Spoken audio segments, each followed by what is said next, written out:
Hey there, so today we have another review. This is a beer from Evil Twin. Actually, surprisingly, well, first off, they send very few beer down, not much beer down here, but this might be the second one from the actual Evil Twin facility. So if you guys, oh no, that's so weird. Okay, that's interesting. So for a minute, this was the Brooklyn facility because they have a tap room in Dumbo, but then they also have a facility in Queens. Man, my geography is so off these days. Where the hell is it in Queens? Ridgewood. So, and I've actually never been able to visit the tap room. Okay, maybe I'll try to make it next time when I go visit the tap room, but visit New York. But so the Ridgewood facility would have this white label thing, and that's how you differentiated it. Like here's what's being produced in Queens, and the other Evil Twin stuff is being produced out of the Two Roads facility. This is now being produced out of Two Roads facility because it's being produced at 12%. Oh no, North Haven, Connecticut. No, is it being produced out of 12% brewing, not out of Two Roads, right? Anyway, whatever. This is a 6% IPA, no date, but I believe it's fresh, and the beer is our most popular IPA, which is weird because I think part of it, it's cool to name beer like that's our most popular IPA. It's a Citra IPA, 6%, blah blah. And then the cool thing was the Kent Falls actually used to do it. They used to do an emoji one where it'd be hard to figure out how to order that at the bar. Hey, can I get a smiley emoji? And then also they had to joke can I order a compliment? I think that was the name of beer, something like that, something silly like that. But it'd be funny if they named this beer your most popular IPA. So hey, can I order a pint of your most popular IPA, which is literally just the name of the beer, right? That's cute. But it's called our most famous popular IPA. So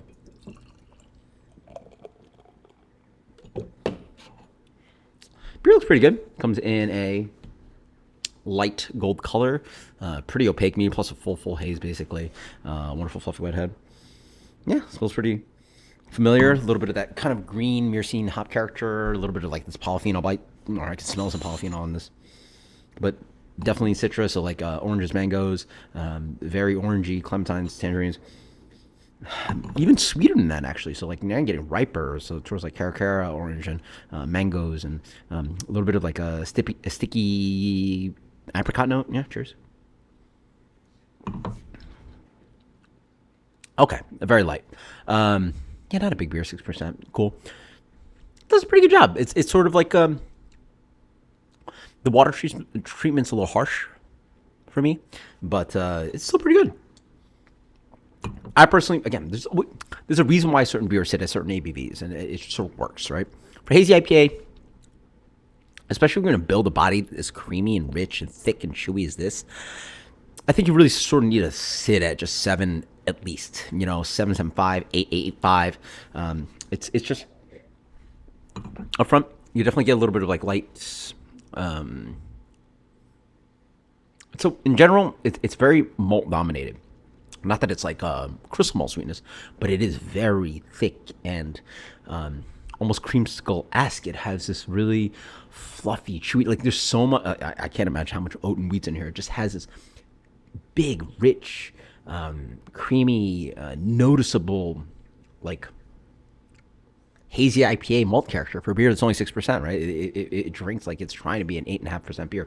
Just a lot of that kind of paleness to it. I'm thinking notes of oatmeal cracker, whatever they call those, the oat crackers, rice crackers, something that whatever you're gonna eat, it's gonna make your palate really dry. You're gonna really want a lot of water, right? It's a very, very pale oat crackery, pale oat cereal flavor. Very pale, just all pale. It doesn't taste they really toasted it, right? Mm-hmm. But then there's a really nice kind of rich, citrusy orange character. A lot of orange peel in here. Almost leans towards this kind of orange creamsicle kind of thing because despite this beer really not having that much of that kind of vanilla ester, whatever you want to call it, vanilla character that I get some of these hazy IPAs, that kind of thick chewiness from the malt sort of gives a little bit of this kind of you know what it almost is as if they made an Orange Julius using almond milk or oat milk. Yeah, that's a good analogy. It tastes like oat milk and orange juice. That's a great analogy. Let's figure that one out. So a lot of that going on. But then on the back end, there is just this noticeable, like, I smell a little bit polyphenol. It's actually not that bad.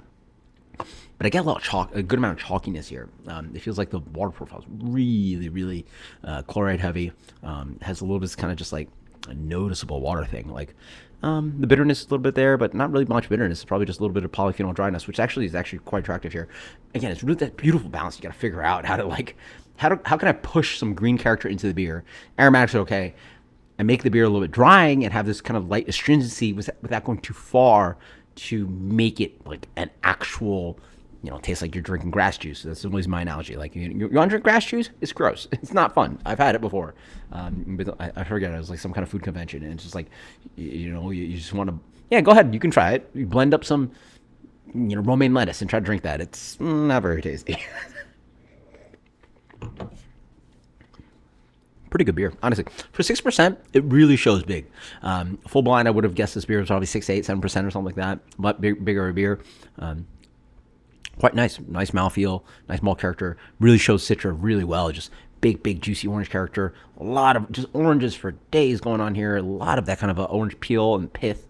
A little bit of a pineapple mango thing. A little bit of that kind of going on, but just straight oranges. It's just this crop of Citra they're using is very good. So nice stuff. I'm really excited. I mean, definitely not cheap. Like I don't know what it is about these hype breweries sending beer down to Orlando but some of them are quite pricey. Like Equilibrium, Equilibrium's not that bad. I think other half might be the worst of the New York ones, and then Trillium's ridiculous. But yeah, they're not cheap for like a single can. You're looking at $7, $8, $9, $10, right, for a single can. And so now you're talking about like 28 6-pack, 28 4-pack, 30, 32, blah blah, 40, almost up 40 sometimes. I believe this one was actually like $10 or $11. So yeah, no joke. But fun to review it for you guys. I can't remember last time I had a hazy IPA from Evil Twin. Yeah, cool. Thought I'd check out for you guys. Quite nice. The water profile is still a little bit distracting. It's a little bit rough. Like it has this chalkiness to it. It's a little hairy and a little bit of that polyphenol bite. It's a little hairy. As it warms up, you got to be careful with this guy. But I think they did a really good job at 6%. So I like it and also don't like it for certain reasons. 92. That is Evil Twin's our most popular IPA. Good stuff. Cheers. Post comments below about what you've had from Evil Twin. Are you digging the Ridgewood stuff? Are you digging the 12% stuff? Until next time, cheers later.